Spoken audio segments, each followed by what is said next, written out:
कामयाबी के पीछे भागता हुआ एक रिपोर्टर जो कुछ नया कवर करने के लिए एक ऐसी जगह पहुंच गया जहां आज तक कोई जिंदा नहीं लौटा। वो जगह थी समुद्री लुटेरों का अड्डा, यानी कि सोमालिया, जहां जाकर वहां के पायरेट की रोजमर्रा की जिंदगी को अपनी किताबों के पन्नों में उतारता है वो। लेकिन क्या वो ऐसा कर पाया? चलिए देखते हैं। साल है 2008, अमेरिका, और शख्स का नाम है जय बहादुर, जो हर दिन सिर्फ और सिर्फ कुछ नया ढूंढने के लिए और लिखने की कोशिश करता है। जब उसे वो चीज मिल जाया करती है तो वो उन्हें लिखकर बड़ी बड़ी मैगजीन कंपनीज में बेच दिया करता है। लेकिन हर बारी उसके हाथ सिर्फ और सिर्फ असफलता ही लगती है। उसे ऐसा लग रहा है कि जैसे उसकी जिंदगी से कामयाबी का शब्द गायब हो गया है। और इसी कश्मकश में वो एक दिन अपने घर के बाहर गिरी बर्फ को साफ कर रहा होता है कि तभी उसका पैर स्लिप हो जाता है। वो वहीं गिर पड़ा।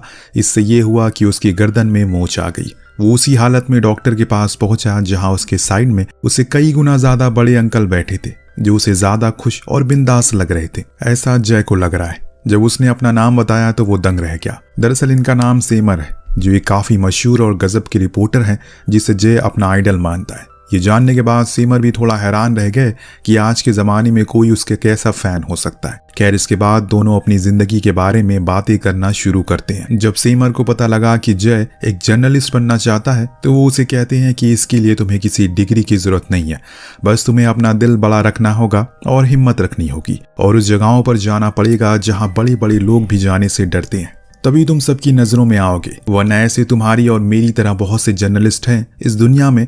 उसकी बात जय को समझ में आ गई। इसीलिए वो वापस आकर अपने दोस्त से मिलता है।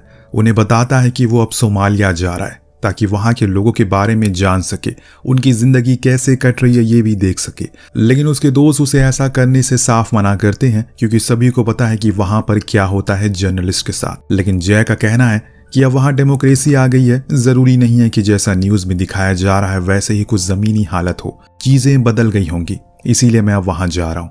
उसी रात जब वो दोनों एक शॉप पर होते हैं तो टीवी न्यूज में बताया जा रहा था अभी अभी अमेरिकन पैसेंजर शिप को हाईजैक कर लिया गया पायरेट्स के द्वारा। अब तो सच में जय को थोड़ा डर लगने लगा है। जब वो घर गया तो अपने रूम में इसी चीज के बारे में सोच में डूबा था कि तभी उसके पास एक अनजान नंबर से कॉल आई। फोन उठाने पर पता चला ये कॉल सोमालिया से आई है और जो आदमी बात कर रहा है उसे पता चल गया है कि कोई यहाँ पर आ रहा है उनके लोगों की जिंदगी के ऊपर किताब लिखने के लिए। इसीलिए वो काफी खुश है। जब जय ने पूछा कि वो कौन है तो उसने अपने पिता का नाम बताया, ना कि अपना, और उसके पिता असल में सोमालियन प्रेसिडेंट है। ये जानने के बाद वो काफी खुश होता है कि ये कॉल शायद उसकी जिंदगी बदल सकती और इसीलिए अगले दिन अपने घर वालों को इस बारे में बताया, जिन्होंने उसे जाने के लिए हामी भर दी। जय प्लेन में बैठकर निकल पड़ा, लेकिन डायरेक्ट फ्लाइट वहां तक नहीं जाती। उसे बीच में एक कनेक्शन फ्लाइट को पकड़ना होगा। जब वो फ्लाइट लैंड हुई उसने बाहर देखा वहां एक जर्नलिस्ट को खड़े करके कुछ पायरेट्स गोली मार रहे थे। ये मंजर देखकर उसकी चीख निकल गई, लेकिन ये सिर्फ एक ख्वाब था। एयरपोर्ट से बाहर आने पर उसे एडी नाम का ट्रांसलेटर मिलता है जो उसका सोमालिया की सरजमीन पर स्वागत करता है। एडी अब उससे पूछता है वो यहाँ पर किन चीजों के बारे में लिखने के लिए आया है। तो जे बताता है कि वो समुद्री लुटेरों के बारे में लिखना चाहता है। तो एडी उसकी बातें काटते हुए समझाता है वो लोग खुद को इस नाम से नहीं बुलाते, कभी कभी वो लोग खुद को समुंदर का रखवाला कहते हैं और सब बहुत इज्जत करते हैं क्योंकि वो सभी गरीबों में खाना और पैसा बांटते हैं। इतने में इनकी कार में बैठा गार्ड कार को रुकवा वो लोग उसे भी गांजा देते हैं जो उसे मजबूरन खाना पड़ता है। अब यहाँ से वो सीधा प्रेसिडेंट के बेटे से मिलने जाता है जो बाकियों से बहुत ही अलग। उसे ये सच में लगता है कि ये लुटेरे हैं और इन्हीं की वजह से हमारे काफी देशों के साथ संबंध अच्छे नहीं है, जिनके साथ हम अच्छा कारोबार भी करते हैं। उन्होंने भी हमें इन लोगों की वजह से छोड़ दिया। जब जे वहाँ के प्रेसिडेंट से मिला उन्होंने बताया कि हमारा परिवार पहले ऑस्ट्रेलिया रहा करता था, लेकिन यहाँ के लोगों ने हमें वापस बुलाया ताकि हम यहाँ के हालातों को और बेहतर कर सके। उन्होंने जे से एक सीधा सवाल पूछा, क्या तुमने यहाँ आते हुए कोई स्कूल देखे? उसने कहा कि नहीं। प्रेसिडेंट ने इसका कारण बताते हुए कहा, यहाँ के बच्चे बचपन से ही उन पायरेट्स की तरह बनना चाहते हैं। उन सभी ने अपने रोल मॉडल उन्हीं को चुन लिया है, जिसके लीडर जो हैं वो सभी की मदद करता है, उनमें पैसे बांटता है, पर वो जो काम कर रहा है वो बेहद ही गलत है। हमने कई बार कोशिश की उसे बात करने की, इन चीजों को सुलझाने की, लेकिन हर बारी वहां से सिर्फ धमकी ही मिलती है हमें। इसके बाद अब जय को उसके रूम तक लाया जाता है। हम देखते हैं कि उसकी सिक्योरिटी का पूरा इंतजाम किया गया है। वहाँ की सरकार उसे एक लॉक रूम देती है जिसमें इंटरनेट भी था, जो वहाँ के काफी कम लोगों के पास मौजूद होता है। एडी ने उसे खास कहा कि तुम खिड़कियों को मत खोलना क्योंकि तुम्हारी जान को खतरा हो सकता है। अगले दिन जब जय सोकर उठा तो उसे कमरे में काफी अंधेरा अंधेरा सा लगा। उसे इकलौती खिड़की को खोल दिया जिसे सील किया गया था। वो बाहर की चीजों को रिकॉर्ड करने लगा, जिस दौरान उसकी नजर एक लड़की पर गई जो उसे बार बार देख रही थी। एडी आ गया पीछे, जिसने बताया कि ये मरियम है, यह एक माफिया की बीवी है जिसने बहुत सारी लड़कियों से शादी कर रखी है जो उसके लिए गांजा बेचती है। यहाँ ये चीज काफी आम है और तुम्हें भी धीरे धीरे करके आदत हो जाएगी। इसके बाद उसने बताया उसकी मीटिंग मोया से सेट कर दी है, तो वो उसे जितना मर्जी चाहे सवाल कर सकता है। यहाँ हम बता दें कि मोया पायरेट समाज का लीडर है जिसकी सब बात मानते हैं और जो वो चाहता है वही होता है। आज जय के पास एक अच्छा मौका है क्योंकि ऐसे मौके उसे हर किसी को नहीं मिलते। वो जब वहां जा रहा है तो उसने एडी से खास सिफारिश की, अगर इनमें से किसी को भी उसे गोली मार दी तो प्लीज उसकी बॉडी को उसके घर तक जरूर पहुंचा देना। वो हंसते हुए कहता है कि ऐसा कुछ नहीं होगा। इंटरव्यू शुरू होता है। जय काफी सवाल पूछता है कि कैसे उसने ये सब शुरू किया, कैसे वो लोग अपनी तरफ आने के लिए मनाते हैं लोगों को, आज तक उसने कितने शिप को लूटा है और भी बहुत कुछ। इस इंटरव्यू से उसने एक चीज सीखी जो ये थी कि ये लोग ये मानने को राजी नहीं है कि ये कुछ भी गलत कर रहे हैं। इतने में अचानक से मोया उठकर चला जाता है। दरअसल उसे गांजा चाहिए था इस इंटरव्यू के बदले, पर ऐसा कुछ एडी ने जय को बताया ही नहीं है और इसीलिए वो उसे अपने साथ लाया ही नहीं। अब वापस आने पर वो अपनी किताब पर और भी ज्यादा चीजें ऐड करना शुरू करता है। हर दिन वो जो कुछ भी उसके आसपास महसूस होता है वो उन किताबों के पन्नों में उतारना चाहता है। तभी उसे पता चला कि आज फिर से मरियम वहीं से गुजर रही है। इस बारी वो कुछ बिना सोचे समझे उसके पीछे चला गया। बात करने पर पता चला उसे अंग्रेजी बोलने आती है जो उसने हॉलीवुड मूवीज को देखकर सीखी है, लेकिन उसे वो मूवीज बिल्कुल भी पसंद नहीं है। उसमें सिर्फ उन्हें लुटेरों की तरह दिखाया जाता है। यहाँ के आम लोगों के बारे में कभी कुछ ऐसा नहीं दिखाया गया। उसने बताया कि यहाँ चारों तरफ सिर्फ और सिर्फ उसके बारे में ही बातें हो रही है क्योंकि सभी को लग रहा है कि वो उनके देश के लिए वो लिखेगा जो उसने देखा है, ना कि वो लोग सुनना चाहते हैं जो हमेशा से सुनते आए हैं। वापस आते समय जय उसे गांजा खरीद लेता है, जिसके बदले में उसे आज फिर से मोया को इंटरव्यू करने का मौका मिल गया। इस बारी वो पूरी तैयारी के साथ गया है, इसीलिए इस बारी तो उसने वो सब कुछ पूछ लिया जो आज तक कोई पूछ ना सका। किसी पायरेट से बदले में उसने खूब सारा गांजा भी दे दिया। अब वापस आकर एक औरत से बात जो अमेरिका की है, वो असल में उसकी मदद कर रही है पब्लिशर को ढूंढने में जो उसकी किताब को प्रिंट कर सके और पब्लिश में उसकी मदद भी करे, लेकिन अभी तक उसे कोई खबर नहीं मिली है।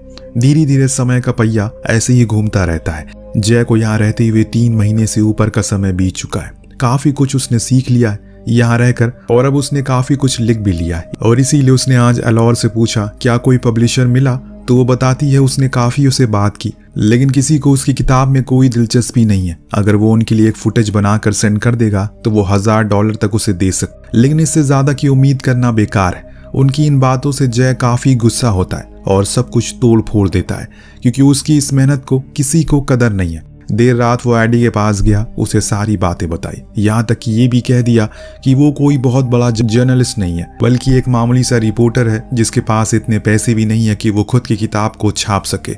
ये सुन एडी बोला क्या फर्क पड़ता है इससे, तुम हमारे देश में आने वाले पहले विदेशी हो जिसने हमारे लिए कुछ अच्छा सोचा, सिर्फ वो ही मायने रखता है। अब जय उसे सारी बातें इत्मीनान से बताना शुरू करता है और कहता है उसे कुछ हॉस्टेज की वीडियोस चाहिए ताकि उसे बेचकर वो अपना खर्चा निकाल सके क्योंकि वो जितने भी पैसे लेकर आया था सब खत्म हो चुके हैं।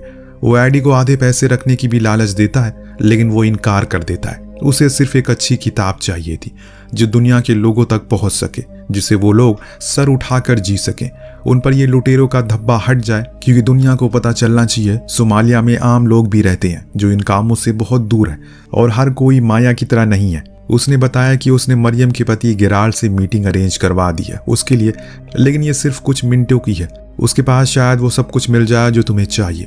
जय काफी खुश हुआ। अगले दिन मरियम से मिलने गया जो उसे कई महीनों बाद मिल रही है। जय उसे गिराल के बारे में कुछ सवाल करता है। वो बताती है हो सके तो उसके कपड़ों की ज्यादा तारीफ करना, उसे अपने पहनावे पर बहुत ज्यादा घमंड है। एडी अब उसे लेकर गिराल के मिशन पर जाता है जहां उसकी टाइट सिक्योरिटी के बीच जय को सवाल पूछना था। आज पहली बार उसे लग रहा है कि उसके हर एक सवाल के बाद वो उसकी आंखों में ऐसे देख रहा है मानो अभी वो गोली मार देगा। इस कदर दहशत थी गिराल की उस इलाके में। खैर बातों के दौरान उसने बताया उसके पास तकरीबन 800 लोग हैं जिन्हें उसने कैद करके रखा है या फिर बंदी बनाया है जो उसके लिए तस्करी का काम करते हैं। इंटरव्यू के कुछ दिन बाद ही जय काफी कुछ लिखता है अपनी किताब में, लेकिन एक दिन एडी उसके पास आकर बोला कि प्रेसिडेंट के एक दोस्त की शिप जर्मनी जा रही है, तो तुम्हें अगर जाना है वापस जा सकते हो। जय मान जाता है क्योंकि उसके पास अब काफी कुछ था लिखने के लिए और छापने के लिए भी। लेकिन एक दिक्कत थी, प्रेसिडेंट के बेटे को उसकी सिक्योरिटी और सारे इंतजाम तामझाम के लिए $1000 चाहिए थे, लेकिन जय के पास अब एक भी पैसे नहीं है जो उसे दे सके। इसीलिए उसने कहा कि वो उसे जाकर समझाए, एक बारी मैं अपने देश चला गया और मेरी बुक पब्लिश हो गई, मैं उसके सारे पैसे वहां से भेज दूंगा, बस मुझ पर भरोसा रखे। लेकिन एडी के लिए उसे समझाना काफी कठिन था, लेकिन फिर भी वो उसकी एक बार कोशिश जरूर करता है। एडी अब उसे लेकर दूसरे शहर जाता है इस उम्मीद में कि शायद उसे कुछ और लोगों से बातचीत करने का मौका मिल सके, और होता भी यही है।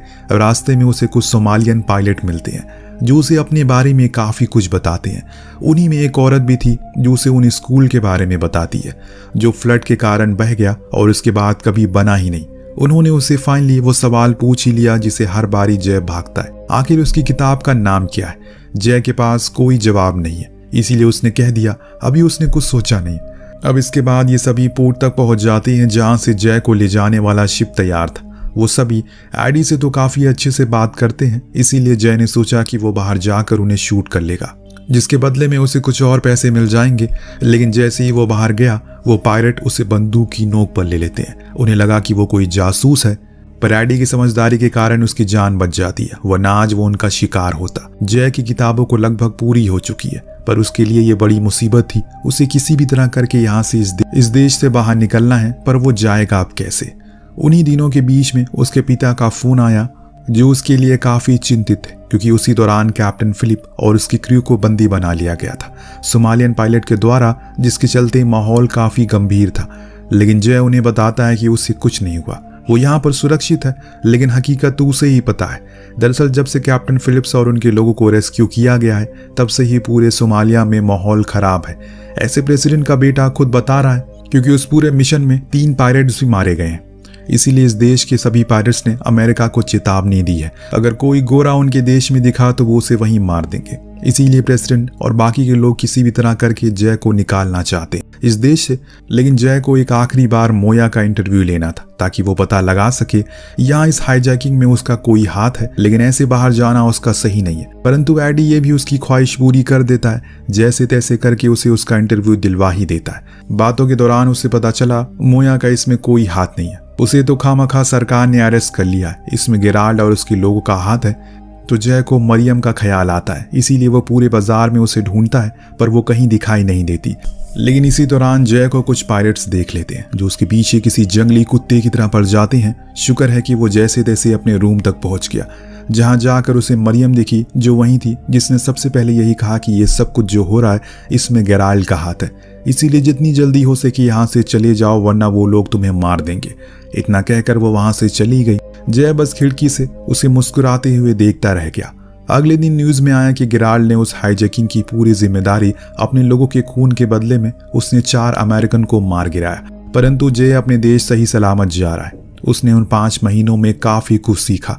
जो जय यहाँ पर आया था और जो जय वहां से वापस जा रहा है, उसमें जमीन आसमान का फर्क है। जाते समय उसने सभी का शुक्रिया किया जिन जिन लोगों ने उसे हर मोड़ पर साथ दिया। उसने सभी को सलाम किया और अपने देश लौट गया। एयरपोर्ट पर उतरते ही उसके पास हजारों मैसेज आने लगे। जो लोग उसे इंटरव्यू लेना चाहते थे, कुछ तो उसकी किताब की मुंह मांगी रकम देने को तैयार थे, क्योंकि उस समय पर अमेरिका और सोमालिया के बीच काफी तनाव था। वो जब भी किसी अमेरिकन फ्लैग के साथ किसी भी शिप को देखते हैं, उसे लूट लेते हैं। इसीलिए हर कोई चाहता है उनके बारे में जानना, कैसे वो इन चीजों को करते हैं। और जे के पास तो उन चीजों का भंडार था। अब वो घर पहुंचता है तो उसे बहुत ही धूमधाम से स्वागत किया जाता है, क्योंकि जो काम वो करके आया है आज तक कोई अमेरिकन जर्नलिस्ट नहीं कर पाया। उसकी लिखी गई किताब बेस्ट सेलिंग बन गई। इसीलिए CIA ने उसे बातचीत के लिए बुलाया, ताकि वो जान सके कि आखिर सोमालिया के अंदर क्या माहौल है। जय ने बताया कि वो लोग बस इतना चाहते हैं, उन्हें लुटेरों के तौर पर ना जाना जाए। वो किसी को नुकसान नहीं पहुंचाना चाहते, बल्कि जैसे अमेरिका में डेमोक्रेसी है वैसे ही वो भी चाहते हैं। उसकी इस बातों के बदौलत साल 2011 में उस सरकार ने शांति प्रस्ताव रखा। सोमालिया के सामने ये 30 सालों में पहली बार हुआ, और वो भी सिर्फ और सिर्फ जय बहादुर की वजह से।